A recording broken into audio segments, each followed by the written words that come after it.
A very warm welcome for tonight's lecture with Paul Feigelfeld. I'm really very delighted that you wanted to join us at the Summer Academy with this lecture. And before Paul starts, I'm just gonna introduce him a little bit. Paul Feigelfeld is a cultural and media scientist. After studying cultural studies and computer science in Berlin, he had various positions at the Center for Digital Culture Lüneburg, the Art University at the University of Basel, the Stryker Institute in Moscow, the University of Applied Art and the University of Vienna. From 2021 to 2024, he held the Professorship of Knowledge, Culture, and in the Digital Age at the Institute for Design Research at the HBK Braunschweig, and is a visiting professor at the Chair of Media Theories at Humboldt University in Berlin. But you also work as a for museum, and you already curated some exhibitions. For instance, at the MAG of Applied Arts in Vienna, he was guest curator of the Vienna Biennale 2019 with Uncanny Values, Artificial Intelligence and You. And very new, Paul Feigelfeld is here in Salzburg at the Institute for Open Arts at the Mozarteum since October 2024. And we are really, you are starting soon, and we are really happy to have you here, and also very excited not only about your lecture, but also because I think it's very important for Salzburg that there are some new inputs.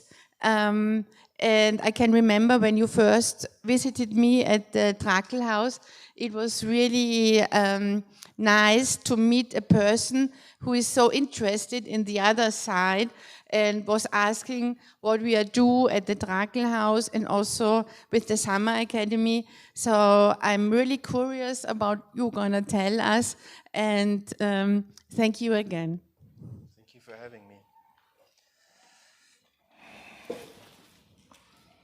Hello, everyone. I'm very delighted to be here indeed. I actually had the honor of speaking at the Summer Academy once before in 2018 at the Kunstverein. What I'm going to be talking about today is something that has been with me for quite a long time. So it's part of my, actually started this project when I was still a student. It was part of my master's project ages ago, and it's also forming a large part of what I did in my PhD research. But it grew into something that so it's a story that I'm going to tell you, which is about transculturalism and transdisciplinarity. But the general idea is that every kind of knowledge, every kind of art and technology forms in transmission. And that we can deduct some sort of a methodology from that, some sort of a maybe ideology from that, to see that the histories of knowledge, that the formations of knowledge and of art and technology and the entanglements of them are never linear, they are never teleological, they don't form in the way that we are usually taught that they are forming. So this is somewhat an idea, it's a motivation for you to destabilize yourself in the way that you address your own education and the way that you have been taught how things develop over time. I picked the title Chinese Whispers, which was the title of my master's thesis a long time ago. So first of all, can anyone tell me what Chinese Whispers is?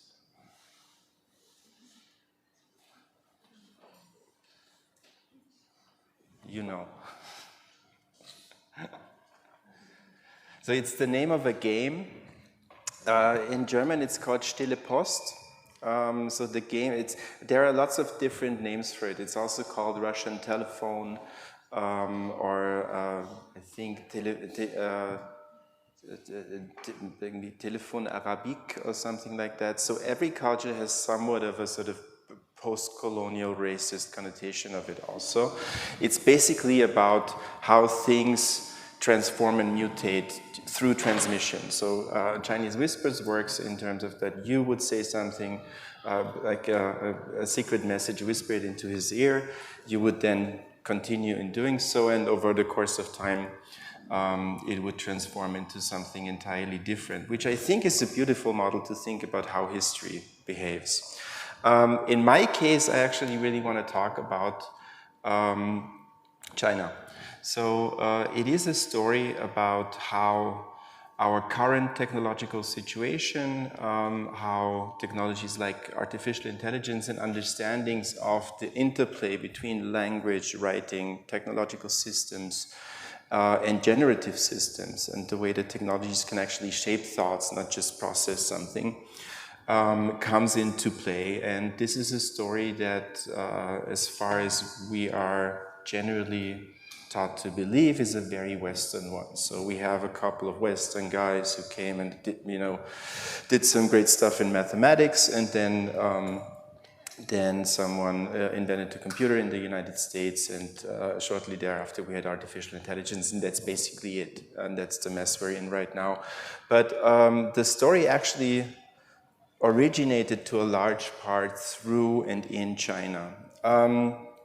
But before we come to China, I want to talk about a certain point in time and a period in time that I want to call crypto-logocentrism.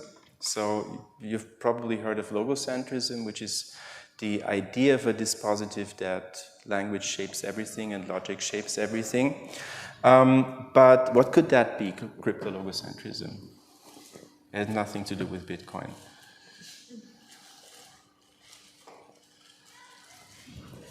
So it all starts in the late 1500s with this very famous quote, and then the devil said, let's put the alphabet in math. So what happens in the 16th century when you think about technological developments, scientific developments? Where are we at in the world at that point in time?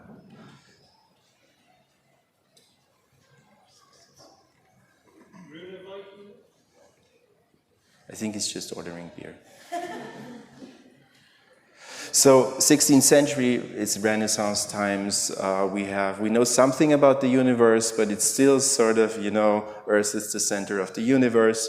We have some knowledge about, we've quite advanced mathematics already, but we're not quite there yet. What we don't have yet is the alphabet in math. So this is something that blew my mind when I first thought about it, that what we consider mathematics to be right now, which is a large system comprised of formulae, is something that hasn't been that way all the time. So when would you guess, like Pythagoras' theorem, a squared plus b squared is c squared. It took me a while to realize that, of course, Pythagoras himself didn't write it that way, because he hardly had letters, let alone the idea that you could square them, or have a plus sign or an equal sign. So this is something where I realized that the relationship between languages and logic and mathematics and all these different systems of language and of wisdom is something that's developed over time, of course. So in the late 1500s, there was literally one person. So of course, sometimes there is literally one person who does something. His name was François Viette. He was a hobby mathematician, but actually a lawyer, divorce lawyer at the court of France, which was a very complicated and risky business at that time.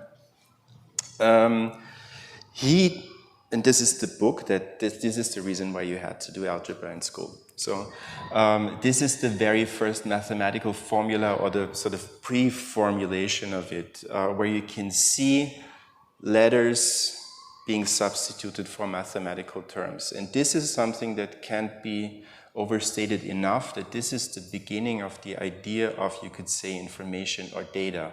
That you have something that is something else, but not just in an abbreviated form. That the really big step forward in the work of François Viette was that he introduced the concept of the variable. So you could actually do mathematics with nothing.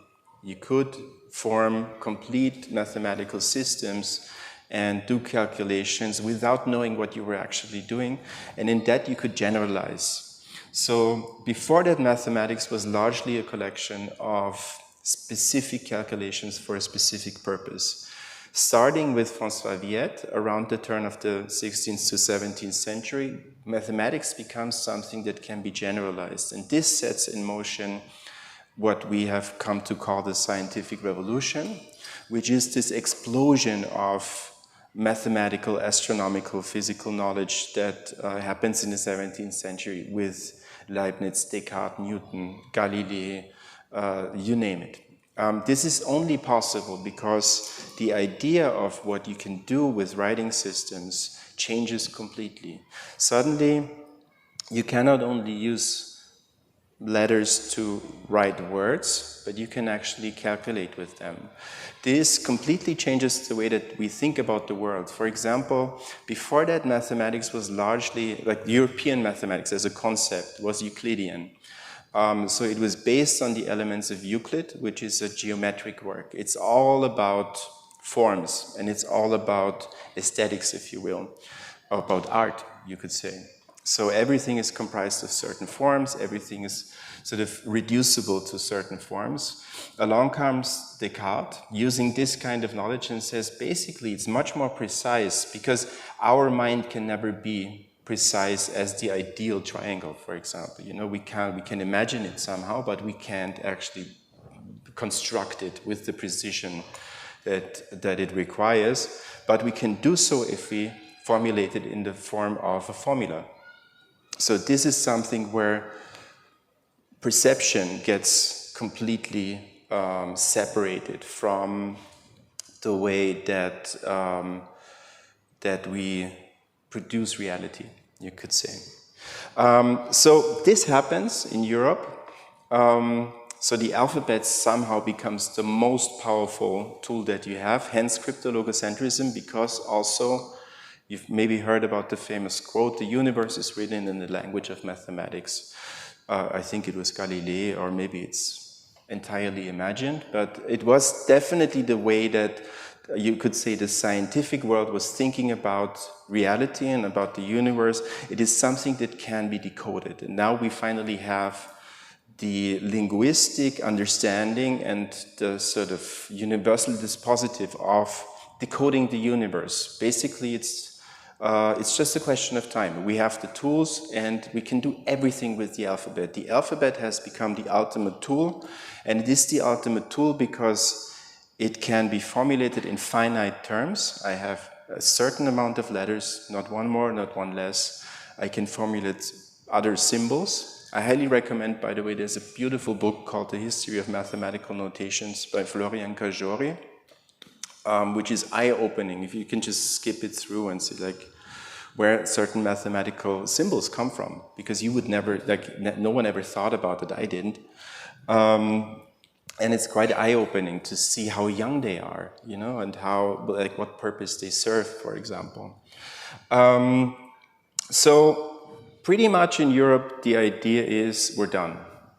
We know everything now with the advent of heliocentrism, with gravity and all these kinds of concepts that start to grow over the 17th century.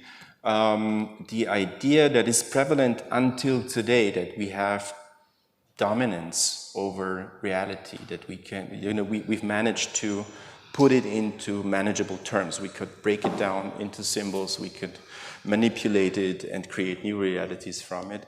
This is something that happens here. But in the very same year this book is published, a letter arrives from China, where a couple of years earlier, the first Jesuit missionaries had started to try to enter the country and do some work.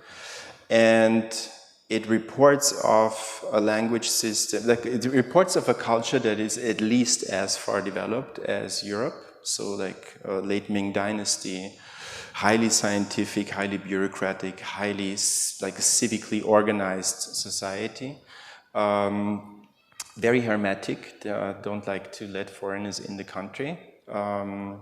So this is like, I'm going to leave out some things because they're beautiful stories, but they take quite a long time to tell. But they do the same thing that Europe does, but with an entirely, completely different approach to language. So what they have is a like completely sprawling writing system comprising of roughly 100,000 characters, which has apparently nothing to do with the way that they're, like the spoken language is pronounced. There's no direct relation between it. It grows and it like shrinks, and it's a complete mess. And so, but it works, somehow it works. And this is like, creates a lot of chaos in Europe. And the result is quite interesting because it sets in motion a completely new way of thinking about the relationship between what's doable with the writing system and what is not doable. So it is still, we're still in this field of, we basically can use symbolic systems to represent thought or intelligence. So basically we are at the brink of this idea that intelligence is something that can happen or must happen outside of ourselves. It's something that can be organized in something external to us, in a system that we put on paper, that we can maybe put into a machine or whatever. But the way that these letters from China describe Chinese are almost akin to describing something that already is a highly complex artificial intelligence system. So the characters are not just representing sounds or certain letters or things or something, but concepts. So this is the idea that Chinese characters in them, like hidden in them, already embedded, is a very, very deep sort of three-dimensional concept of an idea. And in doing so, you can already manipulate all these things. Maybe one thing to add to that is that in the early 17th century, what happens in Europe is the 30-year War, which is something that, has to be mentioned definitely, because it's a complete paradigm shift. It destroys Europe as is. What already started to happen before that is the Reformation and the Counter-Reformation. So language starts to change a lot. Suddenly, Latin stops to be the lingua franca. We have more and more national languages. With Gutenberg, we have lots of printing products in national languages. So Europe is fragmented and shattered into pieces. It doesn't have this sort of unified language system of control and of power also that Latin used to be. So when they hear about this concept in China, they think, well, this sounds quite promising. We should have something like this too. So in Europe, you have two undertakings that start to take place in the early 17th century, which is, first of all, something like a lingua universalis. So the idea that we could build something like an Esperanto. Like basically something you can see happening in humanity quite often after cataclysmic events like large-scale wars. So like Esperanto after World War I, for example. So people in power try to develop something like a universal language, but also then something like an artificial intelligence already. They call it the ars generativa or ars ultima, something like this. The idea that you would have a language system put in place for scientists who could use it to generate new ideas. And to communicate them across language barriers and in something outside of sort of human understanding. Also, of course, the same thing that we have right now with Doge and other idiots, that it's something that has sort of Solomonic justice, you know? It's neutral. It happens outside of us. Leibniz famously says, we do not have to have any disagreements. Calculemos, we just calculate, you know. So let's talk a little bit about the Jesuits in China, because it's just, I'm going to keep it short, but it's quite interesting to see how they operated in China in order not to get killed, because the Chinese were famously xenophobic for good reason. If you look at what happened with European expansion in the 16th and 17th centuries and all the centuries thereafter. So the Jesuits arrived in China and quickly realized that they wouldn't get very far when trying to convince them of Christianity. So they thought, what kind of other logos do we have? You know, what do we have that's just equally powerful? And of course, this in the early 16th, late 16th, early 17th century is mathematics.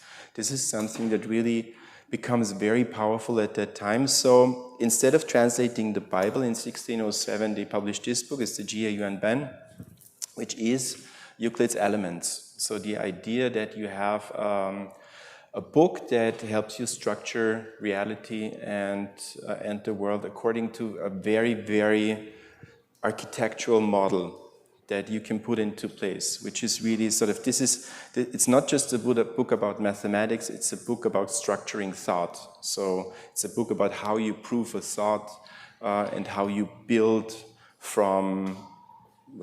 something from nothing, you could say. The Jesuits with that become quite influential in China. This takes decades, like literally 30, 40 years, with many, many interesting stories. But they become so influential that they actually take over the observatory in Beijing. So this is on the one side, you see a quite original sketch from then. It's still there.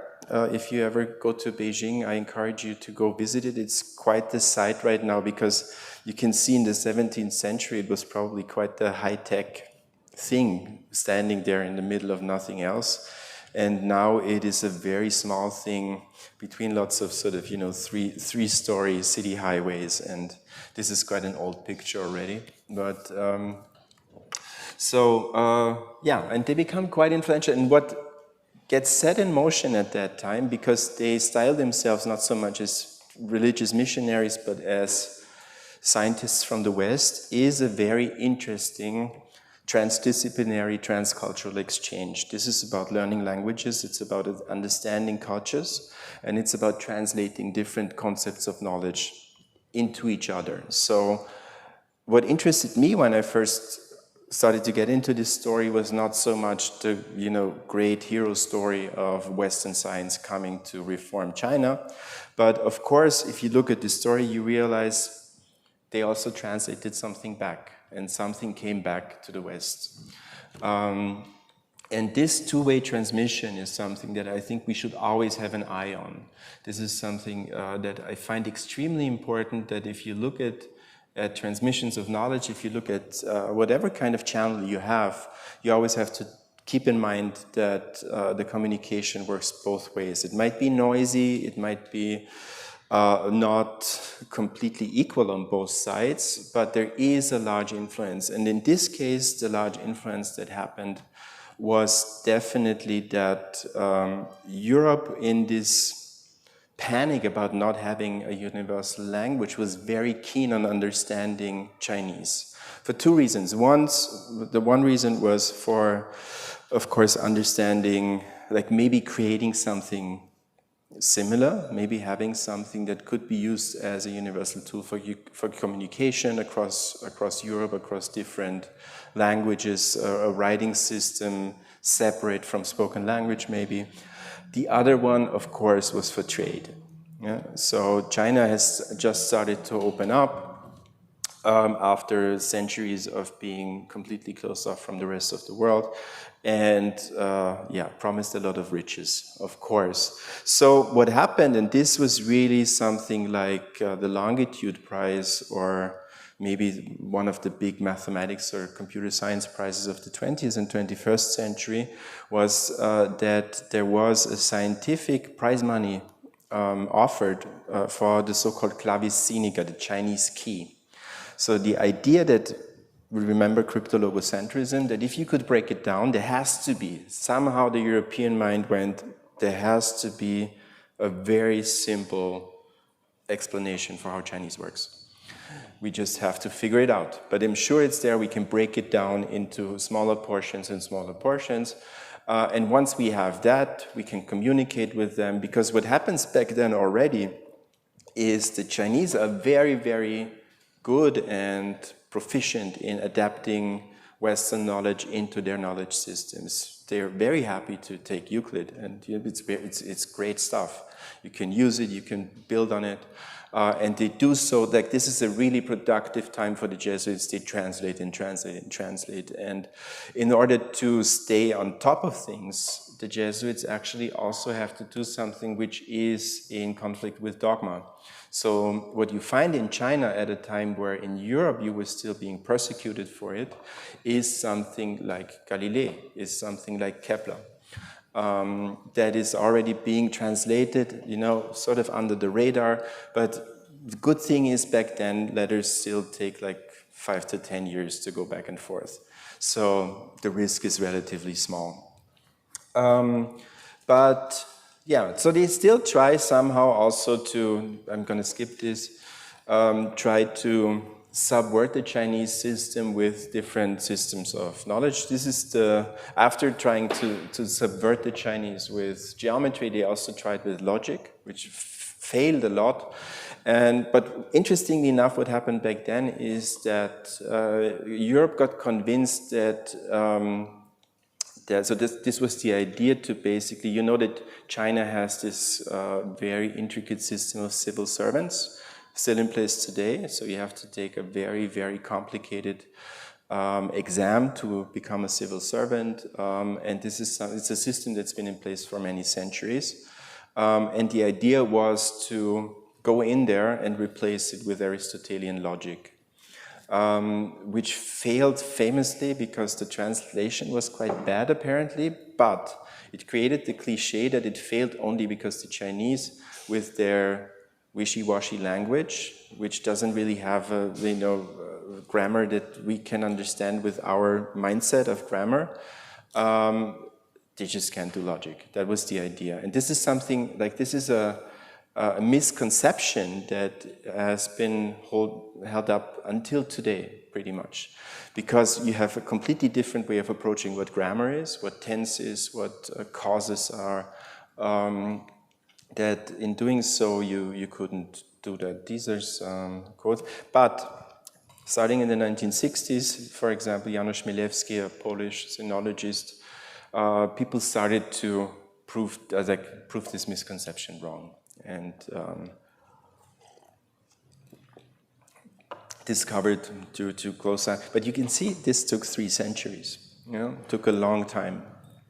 At some point in the late 17th century, though, things seemed to get closer to this idea that we could discover a key to the Chinese writing system, which is when these symbols first make their appearance in Europe. Can you decode them?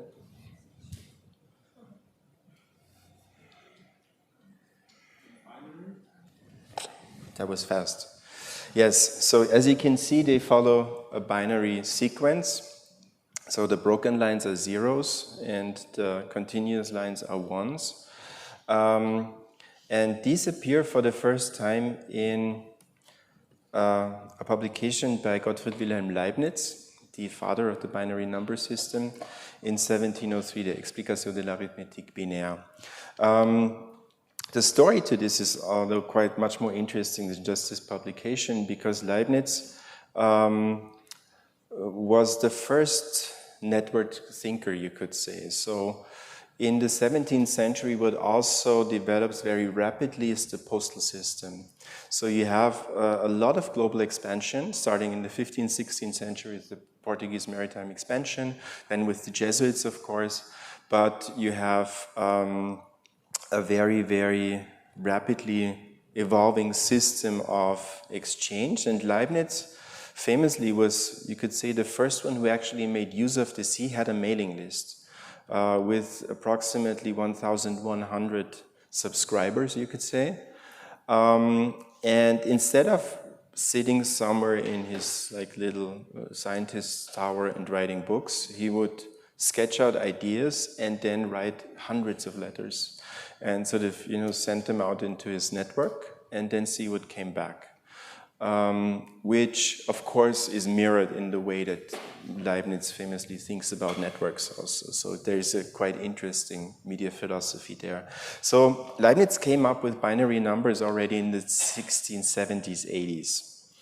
And initially there was nothing about zeros and ones in there. He really just needed two very distinct symbols in the very Euclidean sense. So there's nothing more distinct than a line and a circle. So he used that, but it has nothing to do with the value of 0 and 1s. But apart from the fact that it looked nice, because if you have these large binary tables, you can sort of develop an aesthetic understanding. You don't have to know much about numbers in order to understand what's going on, because in order to understand the decimal system, you have to know 10 different symbols. And you have to know positional value, and so it takes quite a lot of knowledge. Binary numbers are somewhat more approachable for your aesthetic sense. But still, he didn't really know what to do with it. So he sent it out into the world, and after 10, 15 years, he got a letter back from a Jesuit missionary in Beijing called Joachim Bouvet, who said, well, looky here. We have these are the most ancient symbols in the Chinese language. You can find them in the I Ching, which some of you at least know, I think. It's the Book of Changes. It's a very old divination book, very important in Chinese culture. And these symbols here, which are the very basic, the 8 trigrams, the bagua, you also find them in the South Korean flag. Maybe that's why they seem familiar to some of you. These are the first oracles. These are the first characters. And the idea is that, well, maybe Chinese language still, after all, is just binary. Which, of course, it isn't. But it contributed to this idea that Leibniz published this only, and literally he said so in the text, if it was something that we can find 7,000 years ago as the mythical origin of this wonderful language of China, there has to be something to it.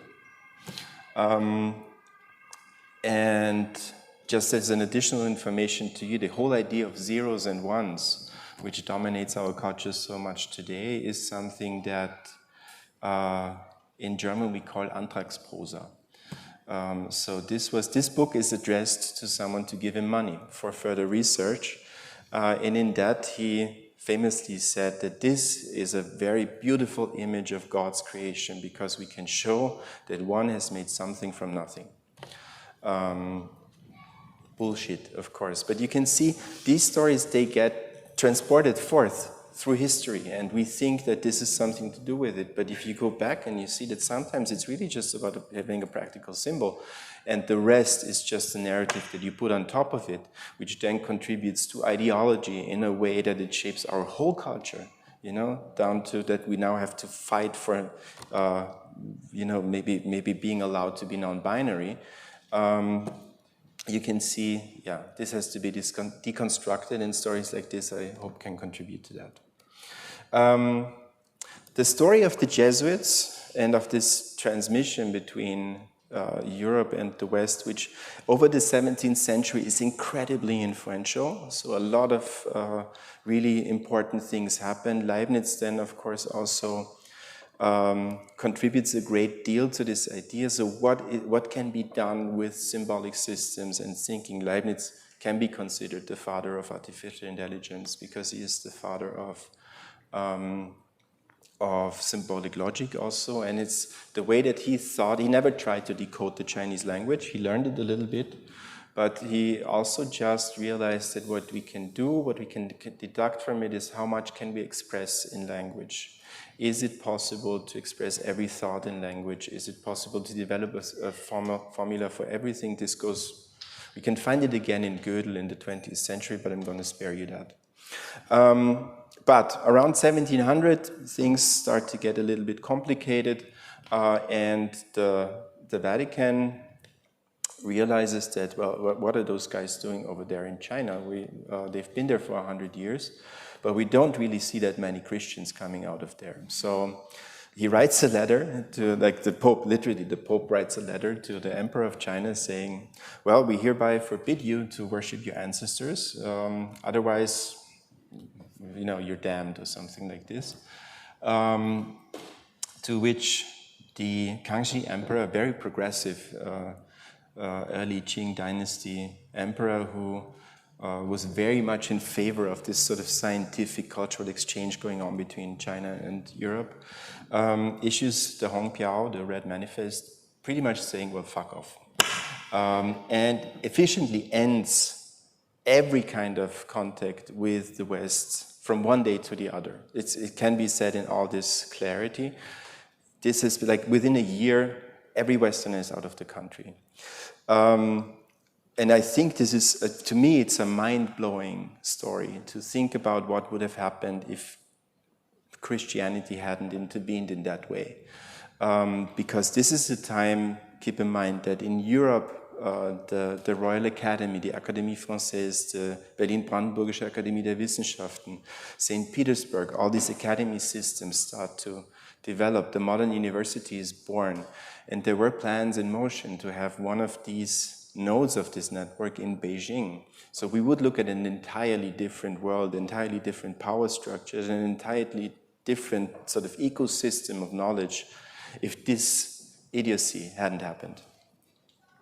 I'm going to skip the next story too because it's a little bit too philological, but it's very much also about, it's another proof that Leibniz's philosophical system was heavily influenced by China. It's about the concept of monads and Neo-Confucian concept of Li, which happens in the same year this ends, in 1716.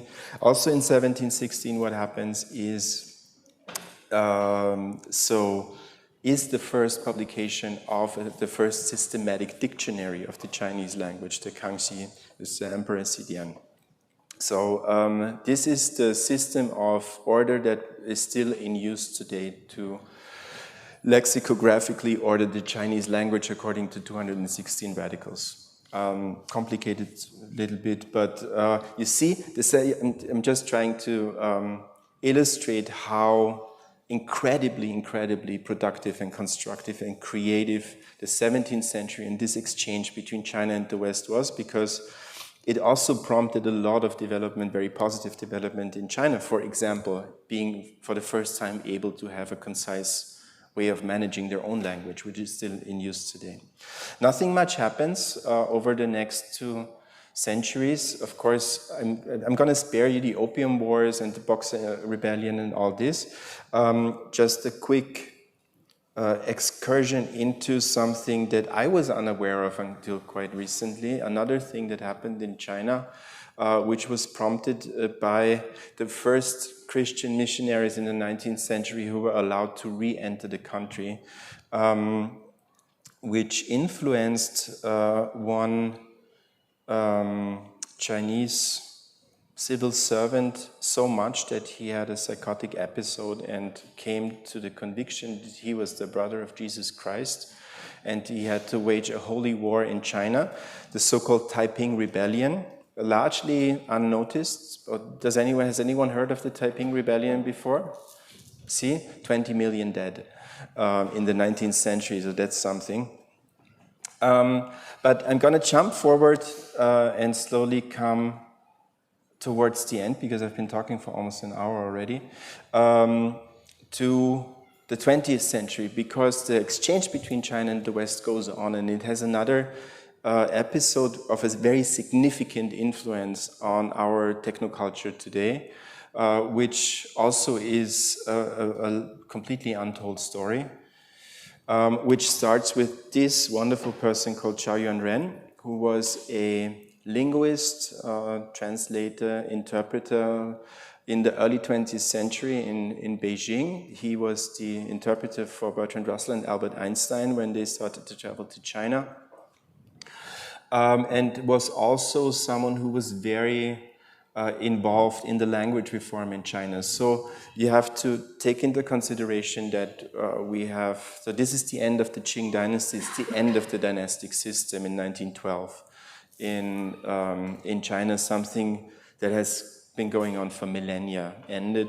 You have a very convoluted, very old-fashioned kind of language, traditional Chinese, and there is a lot of undertakings also to reform and modernize this language, both in the way it's spoken and in the way that it structures reality, but also in the way that it's written. And Zhao Yuanren is very involved in that, and he publishes a book which does two very interesting things. Did you recognize? It's Alice in Wonderland.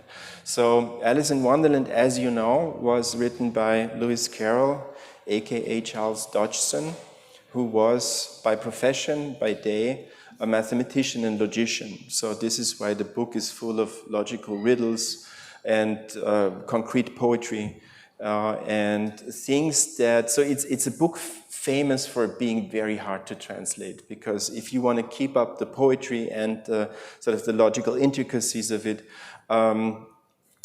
it's very hard to do so, and Zhao Yuanren used it, first of all, to import it's like this sort of modern Western language into Chinese and make a bestseller out of it, which it became. It became such a hit that it had 2 Chinese sequels, which I find very funny, like Alice's Adventures in China, so this is after Wonderland.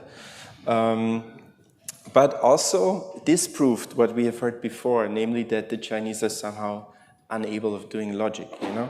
And he was so apt in doing that that he was also able to translate, this is the Mouse's Tale, which I find very beautiful, and he did that in Chinese too. He also wrote pop songs, also to sort of further his modern Chinese ways, with his wife together, who was she ran the first abortion clinic in Beijing, which was open to the public. And then in the 1930s, he met someone who came to China as a young guest professor to Tsinghua University, namely Norbert Wiener, the inventor of cybernetics. Cybernetics, as you know, has become something, it was initially then published after World War II, is the idea that everything can be managed with machines, roughly said. It's all about feedback systems. Basically, every cause has an effect, has a cause has an effect. And if you can break that down into mathematical terms, you can basically read everything as a machine, can read nature as a machine, and vice versa. This is an idea that comes up after World War II, becomes sort of a world philosophy, and I would argue that we still live in the ideological framework of cybernetics today, because they came together after World War II, him and many, many others, to basically design the 21st century. I would argue, though, that this started in the 1930s in China, because if you look at cybernetics and its very core ideas, which is cyclicality,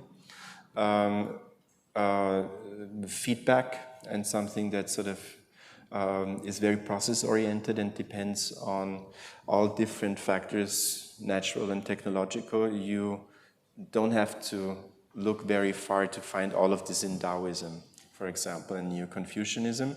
Also, Norbert Wiener himself said so. So he starts to work in China, works together with Zhao Yuanren and others, and starts to develop ideas of that. This is from his autobiography. So he himself says that for him it was the most important time actually in his scientific career to talk about, to be in China. In the 1940s, in the late 1930s and 40s, he goes back to the US, starts to work for the military, as they all do.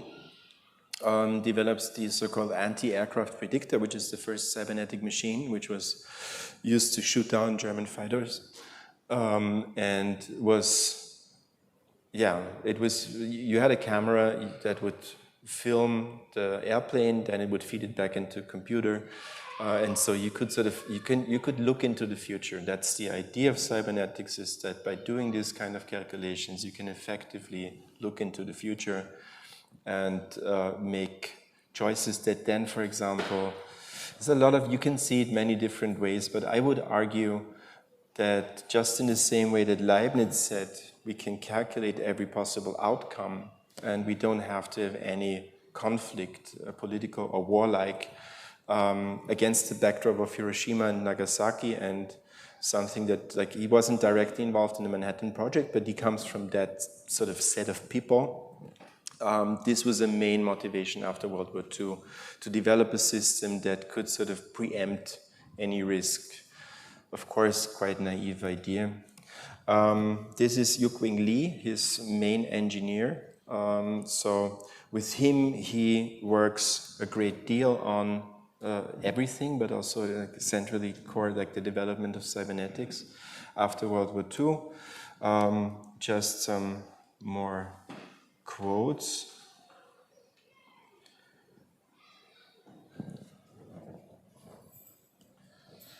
So there, again, this is not just Norbert Wiener working on cybernetics. You can see this is an ecosystem of people who are often left unmentioned.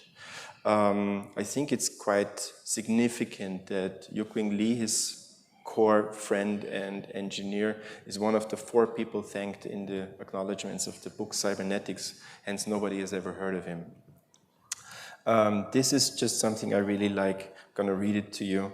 This is a quote on the publication of cybernetics. Off the beaten track, 2 books have amazed dealers by their sales: Dr. Wiener's Cybernetics and Al Cap's The Life and Times of the Shmoo. Cybernetics is a serious scientific treatise on the workings of human and electronic brains, while the Shmoo, well, everyone knows what Shmoos are. In any case, book dealers cannot understand why either volume has the popular appeal it has. Interestingly enough, cybernetics is something that in its core terminology is also something that we could, with a little bit of conspiratorial thinking, trace back to China. Cybernetics, in its original terminology, comes from the Greek kybernetes, which is the governor, it's the captain of a ship, something like this. But there is, so this is a letter by Zhao Yanren to Norbert Wiener where they talk about the translation of the term cybernetics back into Chinese. And I didn't talk about this Neo-Confucian term before, but Li is the central term that comes back here, that reappears. But there is another terminology that has to do with steering and commandeering ships exactly around that time, World War II, like between the 1920s and the 1940s, that is very prevalent in China, which is the great helmsman. So this is Chiang Kai-shek, the first great helmsman, but then you will also find Mao Zedong calling himself the great helmsman, and Xi Jinping today also calling himself the great helmsman. So the idea of sort of commandeering technology is something that, given Norbert Wiener's proximity and like intimacy with Chinese concepts and Chinese culture, is something that we could take into account, that maybe it had a very significant influence on the way that this concept that governs our reality today stems from there too. Maybe I can stop here, but no, I'm going to tell this one more story, which is a letter, again, another letter from 1949 that Zhao Yanren writes to Norbert Wiener saying, hey, have you ever thought about computers playing Go? Go is a Chinese game, most of you know, I guess, which was imported to the US around the turn of the 20th century, with lots of China, first wave of Chinese students coming on Boxer Indemnity scholarships to the US, and was very quickly adapted by mainly like engineering departments, mathematics departments. So it became something that, as you know, is famously more complex than chess. And so we have proof that there is a first instance of someone say, hey, why don't computers play Go? And the story ends here with the famous defeat of, this is KGA, not the Korean grandmaster, when AlphaGo bet a human player for the first time, and artificial intelligence made a leap that we are still experiencing right now. I could tell much more about this story and some other things about Chaoyan Ren, but I hope that my core arguments, which is to look more closely and to sort of disentangle the personal stories behind all of these developments much more, and the stories of transmission, and also sometimes the story, like the reasons why they are hard to decipher, why some names are silenced and unmentioned, why they develop, and how we can maybe unravel that and unmake these mechanisms in the way that we produce knowledge and that we write our histories. Thank you for your attention, and if you have any questions, I'm happy to talk.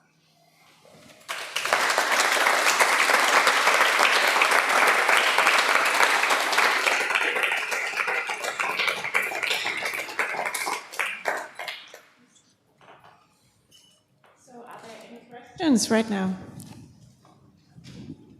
Wait. I will start here. Thank you for the talk. Firstly, it was greatly interesting as someone who doesn't know much about this topic and easy to follow. But something that tackled my curiosity is why could you further expand on how do you think the Alice in Wonderland is connected to his professional background? Mm-hmm. It's actually quite easy to explain. As I mentioned, it was famously said that the Chinese language and logical constructs don't go well together. And I skipped large parts of this story. So the idea to implement Western logical systems in China was a famously hard one. And was always connected to power politics, because it was always sort of a colonial concept coming to China. In the 17th century, it was the Jesuits trying to undermine the civil servant exam system, which would have meant that they would have the power over the reasoning of the state. The same thing happens in the 19th century with the British and the French, who come and try to under the guise of practicality and functionality, of course, reform the state apparatus and the bureaucracy of the state through technization. This is also a huge topic, is the Chinese typewriter. Very interesting. How do you put that system into like a small machine to type it? There's a great book on that. And of course, also again, logic. And I think what he did in translating this book in this very sort of lighthearted way was showing that there is no discrepancy at all. It's really just two very sort of rigid and aged old systems that are trying to compete, you know? And him being a very young and modern person, I think he was like 23 when he did that or something, sort of sliding in there and saying, well, you know, I do this in a very playful fashion. It's a fantastic book. And it's really about how do we think about language? You know, how can we as modern people in the dawn of the 20th century think about language against the backdrop of a Chinese language that has been in place for millennia, literally millennia, and is really, really sort of heavy and overloaded and has too many characters and is hard to understand, and produces a language that has nothing to do with sort of the everyday language you speak. Against this other idea of this logic that we have in the West is the only logic that's possible, you know? So this sets in motion a quite interesting endeavors also at the turn of the 20th century in China, where there is suddenly a new scene of Chinese logicians who then do a re-evaluation of old Chinese texts and rediscover, or in that turn, discover Chinese logic. Again, there's a great book on that, but it's like this. So I think, yeah, it's a way of popularizing language. It's a way of making language shed its skin in a way, and also showing the old powers that be that a different way of approaching language and thinking is possible. You were saying that he was in the role of Alice and diving into this metaphor. You could read it that way, yeah. I mean, that's what you said, but no, maybe it's like I didn't have this idea yet, so it's yours. Thanks a lot for the talk and the lack of fluff. That was really refreshing. I was curious about your connection between Taoism and feedback systems of cybernetics. How do you relate Taoist cyclicality to cybernetic feedback systems? I have to admit that I am absolutely not an expert on Taoism. This is really something that I imagined myself in Norbert Wiener's shoes as someone who was in China for 2 years. So I spent about the same time there. And this is just sort of, if you experience this culture and these sort of philosophical systems on the surface in the way that they manifest in, you could say, everyday culture and something that you learn as an outsider, I think it's easy to identify it as an influence. But it's definitely something that I could imagine going deeper into.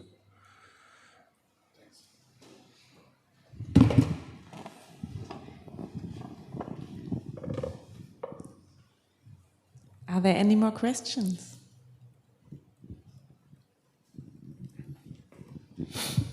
Why did you choose this picture at the end of your lecture? What does he want you to tell us? Well, actually, I wanted to talk more about, sort of this is Zhao Yanren, who was also famously a founding member of the UNESCO. And he's really a hero of mine because he did like so much great work on so many different levels. And then there's this guy, Jian Xuezhen, who is the father of Chinese cybernetics, who was actually a rocket scientist at Caltech in California, and famously part of the so-called Suicide Squad because they were so reckless in their experimentation that things would explode everywhere. But then he went back so he became a victim of McCarthyism, and he went back to China and became sort of a hardcore Maoist, like basically the Werner von Braun of China, so the father of the Chinese rocket system. And then this starts, you know. So we enter this next phase of global warfare where it's about who has the better artificial intelligence system. And somehow we still haven't left this way of weaponizing knowledge in this way. So this was sort of just maybe a little bit more of loop thinking. We have the Belt and Road Initiative, and I really like the architecture of the CCTV. As you know, it's called CCTV, which is state television, but it's also the acronym for closed circuit television, which I find funny. And this was when I was living in Beijing, and it caught on fire, and it was a very impressive picture, I think.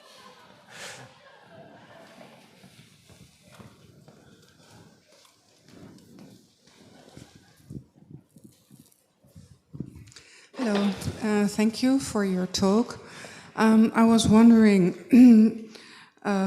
could the mathematical symbols that we have ever develop into something like a Chinese script with concepts so that we wouldn't need to know each other's language, but we could read like the Chinese can read each other's. They don't have to have the same spoken language, but they can read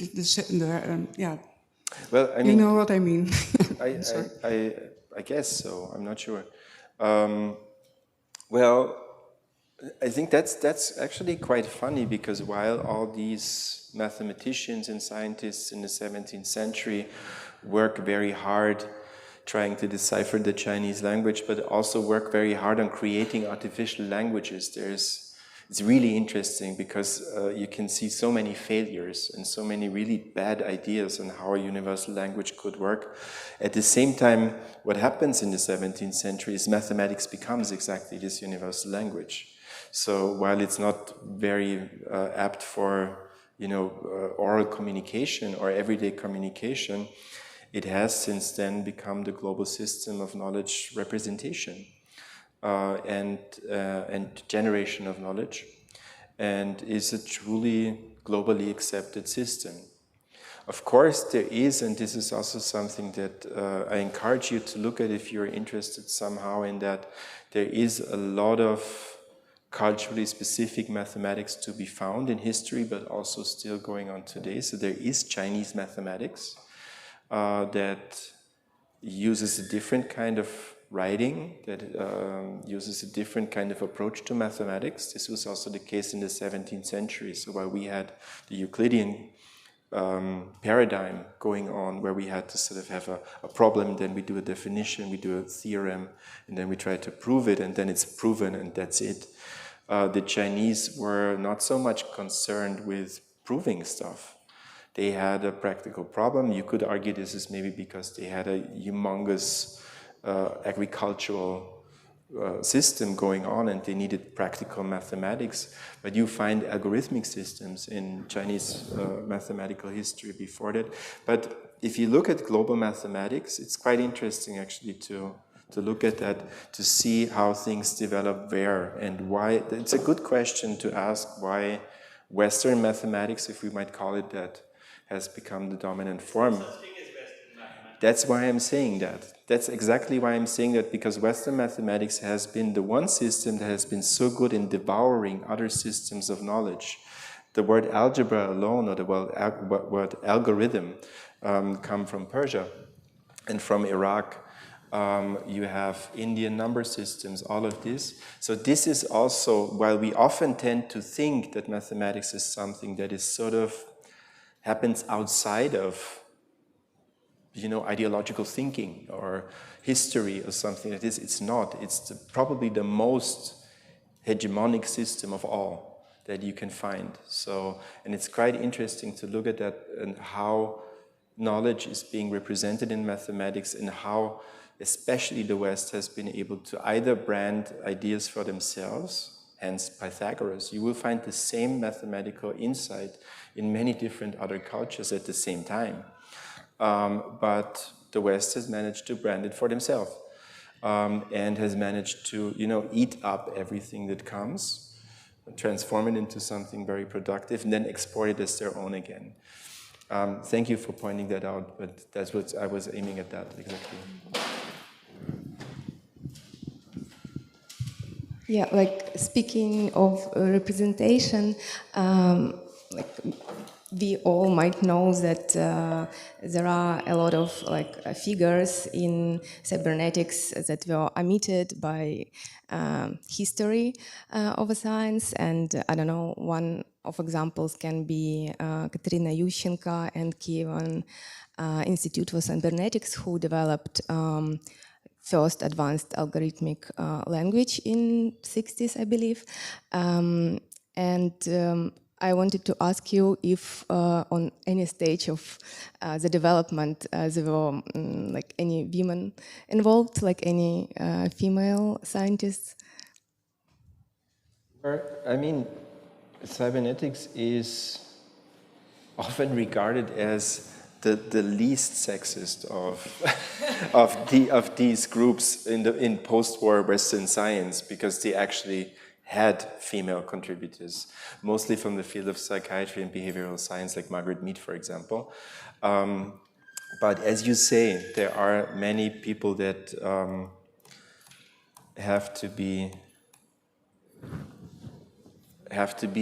rediscovered again. So this is one of the participant pictures of the Macy conferences, which were these famous series of conferences in the early 1950s, where they all came together. I forgot how many there were, but obviously more than 10, about different topics. You see, I can identify 2 female participants, and Chao Yan-ren is here, so only Chinese ever in this whole set of conferences.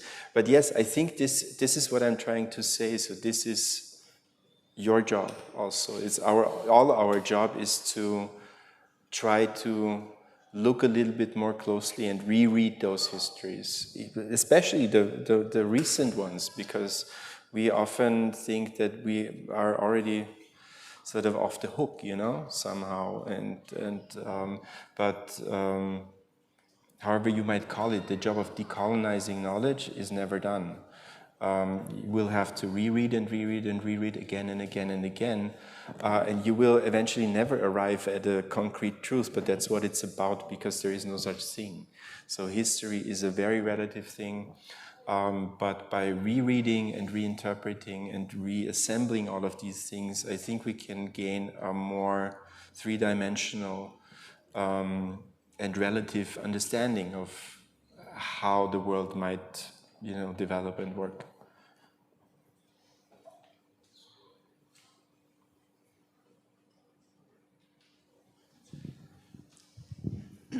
Thank you again, Paul, for this really very interesting informations and about the history what all of us know, and I guess you opened many doors in our mind.